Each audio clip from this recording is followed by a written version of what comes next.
လိုင်းပေါ်မှာရှိကြတဲ့သတိတိမိတ်ဆွေများအားလုံးပဲမင်္ဂလာပါနော်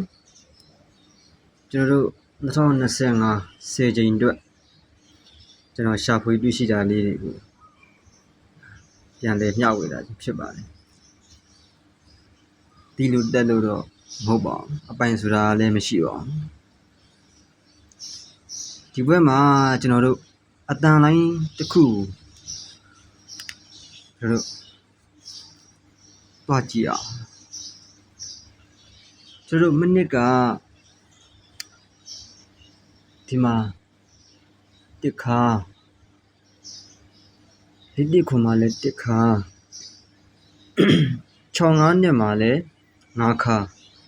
803မှလည်း9ခါ115ခွန်းဆိုတဲ့ခါတောင်လေးလုံးကိုကျွန်တော်တွေ့ရအောက်ဆောင်မှာပဲရှိတဲ့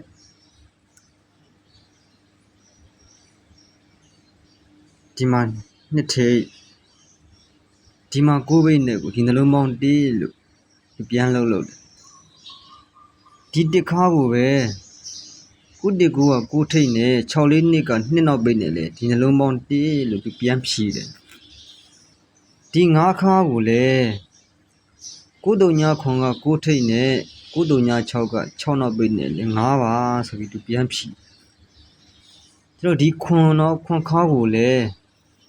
6နှစ်6က6ထိပ်နဲ့4ရှိတက1နောက်ဘိတ်နဲ့ခွန်းဆိုပြီးတော့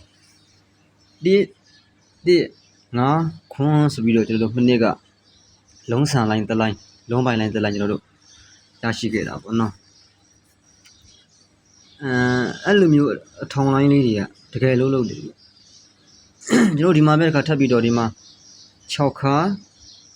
1ခါ1ခါ4ခါ6 1 4ကိုလေသူ့ရဲ့အောက်ဆောင်မှာဖြစ်တဲ့ဒီနှလုံးပေါင်းချင်းဒီ6ဒီနှလုံးပေါင်းချင်းဒီ1ဒီနှလုံးပေါင်းချင်းဒီလည်းတစ်ခါ1ဒီနှလုံးပေါင်းချင်းဒီတစ်ခါ4 6 1 1 4ဆိုပြီးတော့ကျွန်တော်ဒီခါထောင်လေးလုံးကို6 1 1 4ဆိုတာကိုသူ့ရဲ့အောက်ဆောင်မှာဖြစ်တဲ့ရှည်ပေါင်းနှလုံးပေါင်းချင်း6ရှည်နှလုံးပေါင်းချင်း1ရှည်နှလုံးပေါင်းချင်း1ရှည်နှလုံးပေါင်းချင်း4 6 1 1 4ဆိုပြီးသူပြန်ဖြည့်သွားတာဒါဆိုရင်သူ့ရဲ့လှုပ်ဆောင်ချက်တွေမှန်ကန်တယ်ဒါမို့ဆိုကျွန်တော်တို့လိုက်ရဒီလိုလမ်းကြောတွေဆိုရင်လုံးဆန်လိုင်းတွေကအဲ့လိုမျိုးတွေကညသောအဖြစ်အောင်ဖို့ရနီးစက်တယ်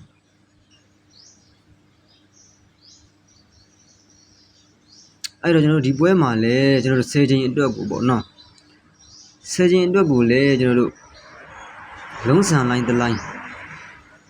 ကျွန်တော်ဒါဒီဖြစ်စဉ်တိုင်းပေါ့လုံးဆန်တဲ့လိုင်းဒီဖြစ်စဉ်တိုင်းကျွန်တော်တူညီတာကိုတွေ့ထားတယ်။ဘာကြောင့်လဲဆိုဒီမှာလည်းကျွန်တော်တို့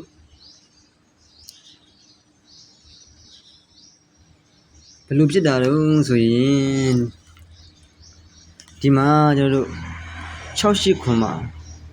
6ထိပ်2ခွန်မှာ2ထိပ်388မှာကျွန်တော်တို့3ထိပ်ကျွန်တော်ပြီးခဲ့တဲ့ပွဲက339မှာလည်း3ထိပ်6 2 3 3ဆိုတဲ့ထိပ်စီးတောင်လေးလုံးကိုသူ့ရဲ့အောက်ဆောင်မှာရှိတယ်ကျွန်တော်တို့4ခွန်က1ခါနဲ့439 9နောက်ပိတ်နဲ့ဒီနှလုံးပေါင်း6အဲ့ဒီကျွန်တော်တို့2ခွန်2ခါကိုပဲသူ့ရဲ့အပေါ်ဆောင်မှာရှိတဲ့8ခွန်2ကခွန်ခါနဲ့639က9နောက်ပိတ်နဲ့ကိုဒီနှလုံးပေါင်း2ပါ388မှာရှိတဲ့ကျွန်တော်တို့3ထိပ်ကိုပဲသူ့ရဲ့အပေါ်ဆောင်မှာရှိတဲ့993က9ခါနဲ့934က4နောက်ပိတ်နဲ့နှလုံးပေါင်း3 6 2 3 3လို့ဖြစ်ဖို့ရအတွက်ကိုကျွန်တော်ဒီမှာ3ညာခါခန်းနေတဲ့အတွက်ကြောင့်ဒီဘွဲမှာ3နောက်ပိတ်အပိုင်းကျွန်တော်ကင်ထိုးမယ်ဒီလိုအလုံးဆောင်ဝန်းလိုင်းတွေကတကယ်ပြီးတာတော့မယုံမရှိနဲ့ဒီလိုမျိုးလိုင်းလေးတွေကညတော့အဖြစ်အသက်ဝင်တာများတယ်6 2 3 3ကို ကျွန်တော်ဒီမှာတစ်ခါနဲ့9နောက်ပိတ်နဲ့6တယ်ခွန်ခါနဲ့9နောက်ပိတ်နဲ့ကို2မယ်9ခါနဲ့4နောက်ပိတ်နဲ့ကို3မယ်ဒါဆိုကျွန်တော်ဒီမှာ3 3ညာ9မှာ3ညာခါဝင်နေပြီဒီဘက်မှာ3လို့ဖြစ်ဖို့အတွက်ကို3နောက်ပိတ်လို့ထည့်ပေးရမယ်ဒါမှလာလေးရင်6 2 3 3ဆိုတဲ့ဒီထစ်စီးတောင်၄လုံးကို6 2 3 3ဆိုတာကိုဒီခါလေးပြန်ဖြည့်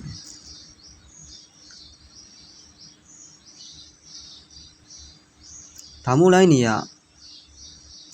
တကယ်ကိုကောင်းပါတယ်နော်စီစနစ်တည်းကကျွန်တော်ဒီမှာလဲရှင်းနှလုံးပေါင်းခြင်းဒီကိုနှစ်ခွန်နှစ်ဒီရှင်းနှလုံးပေါင်းခြင်းဒီကို9 1 9ဒီရှင်းနှလုံးပေါင်းခြင်းဒီတုံည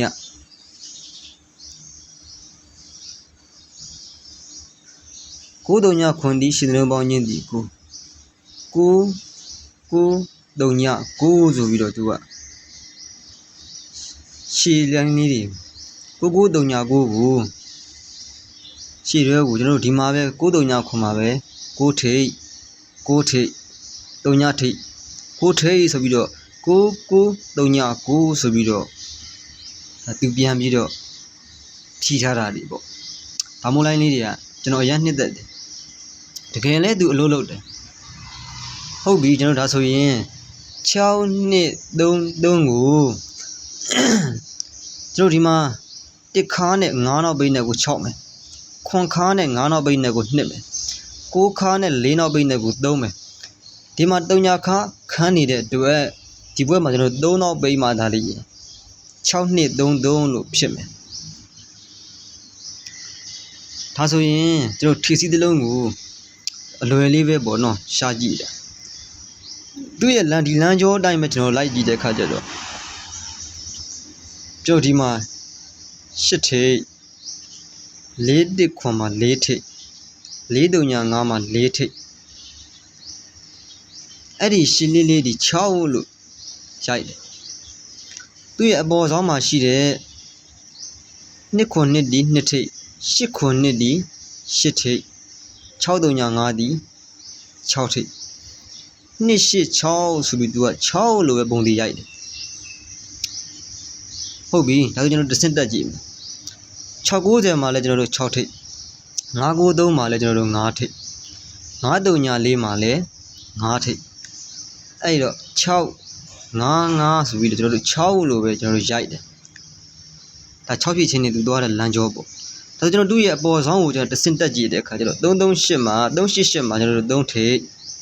3 ညာ9မှာကျွန်တော်တို့3ထိပ်ဒီဘွဲမှာ3ညာထိပ်လို့လာမှသာတည်းရင်ကျွန်တော်တို့6လို့ဖြစ်အဲ့တော့3ညာ3အခွပေါ့ဆရာတိုင်းမှာဆရာကိုသေးပြောတဲ့တိုင်းမှာဆရာကိုသေးပြောတဲ့3ညာ3 3ညာ9 3ပြန်ကြဆိုတော့ဆရာကိုသေးတို့လည်းလေးစားပါတယ်ဒီညတိုင်းကတော်ပါတယ်ဆရာကြီးဒီတိုင်းမှာကျွန်တော်ကတော့ဒီနေရာမှာထေသီးတောင်3လုံးပေါင်းချင်းဒီ6ထေသီးတောင်3လုံးပေါင်းချင်းဒီ6ထေသီးတောင်3လုံးပေါင်းချင်းဒီ6ထေသီးတောင်3လုံးပေါင်းချင်းဒီ6လို့ဖြစ်မှာဆိုကျွန်တော်ဒီဘက်မှာ3ညထိပ်အဲ့တော့3ည3အခွပေါ့နော်ကျွန်တော်3နောက်ပိတ်ကတော့ဘလို့နေကျွန်တော်ထိုးမှာ3နောက်ပိတ်ဒီဘက်မှာအငြိမ်ကြိုက်တယ်ဘာကြောင့်လဲသူ့ရဲ့အပေါ်လမ်းစဉ်တွေမှာကျွန်တော်ပြခဲ့တယ်လို့အပေါ်လမ်းစဉ်တွေမှာဒီလိုထောင်လိုက်နေရတကယ်ကိုဝင်တယ်တကယ်ကိုအဲ့လိုလုံးဆန်လိုက်နေတကယ်ပေးတာကျွန်တော်ဒီမှာ1 1 5ခွန်ကိုလည်းကျွန်တော်ဒီမှာ1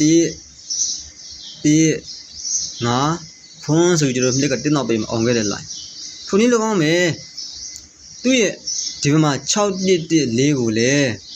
သူ့ရဲ့အောက်ဆောင်မှာရှိတဲ့ရှင်းနှလုံးပေါင်းချင်းဒီ6ရှင်းနှလုံးပေါင်းချင်းဒီ1ရှင်းနှလုံးပေါင်းချင်းဒီ1ရှင်းနှလုံးပေါင်းချင်းဒီ4 6 1 1 4ဆိုပြီးတော့ကျွန်တော်တို့ရှေ့ပေါင်းလေးအငြိမ်ရိုက်ခဲ့တာဒီနေ့ကကျွန်တော်တို့ဟာမိုးလိုက်နေကအများကြီးပါဒါကျွန်တော်တို့နီးစက်ရာကိုကျွန်တော်ပြပေးတာဟာမိုးလိုက်နေကကျွန်တော်အများကြီးကျွန်တော်အောင်ခဲ့တာအဲ့လိုလုံးဆန်လိုက်လေးတို့ဒီဘက်မှာကျွန်တော်တို့တကယ်ကိုကျွန်တော်တို့အောင်မယ်လို့ယူဆတယ်6 2 3 3ကိုထိပ်စီးတောင်၄လုံး6ထိပ်2ထိပ်3ထိပ်3ထိပ်ကိုပဲသူ့ရဲ့အောက်ဆောင်မှာရှိတဲ့4 1ခွန်မှာကျွန်တော်ဒီမှာ1ခါနဲ့9နောက်ပိတ်နဲ့နှလုံးပေါင်း6မယ် ခွန်ခါနဲ့9နောက်ပိတ်ကိုနှလုံးပေါင်း2မယ်6ခါနဲ့4နောက်ပိတ်ကိုနှလုံးပေါင်း3မယ်ဒါဆိုကျွန်တော်ဒီဘက်မှာ3ညာခါဝင်နေပြီ3နောက်ပိတ်မှသာလျင်3လို့ဖြစ်မှာဒါမှ6နှစ်33ကို6နှစ်33လို့ဖြစ်မှာဒီဘက်မှာဆရာတော်များပြန်ကြပြောနေကြတာဆိုတော့ကျွန်တော်ကတော့3နောက်ပိတ်နဲ့ဒါဆက်ကွက်ထဲရပေါ့လေပြန်ကြဆရာသမားတွေပြောတဲ့မူတွေတိုင်းပေါ့3နောက်ပိတ်နဲ့ဆိုရင်ကျွန်တော်ဒီဘက်963ရှိမယ်3ခွန်ခွန်ရှိမယ်3တလုံးနဲ့ဆိုရင်388ရှိမယ်339ရှိမယ်ဒါပေမဲ့ကျွန်တော်ကတော့ဒီဘက်မှာ303အခွနဲ့ဆိုတော့သူ့ရဲ့အထက်အောက်ကဏ္ဍလေးပဲဖြစ်တဲ့339ကိုပဲကျွန်တော်ထိုးမှဖြစ်ပါတယ်အားလုံးဆိုတော့303အခွနဲ့လည်းညီတယ်ဆရာကိုသေးပြတဲ့339နဲ့လည်းကြိုက်နေတယ်ပေါ့ကဲအားလုံးပဲလောက်ပါပြီနော်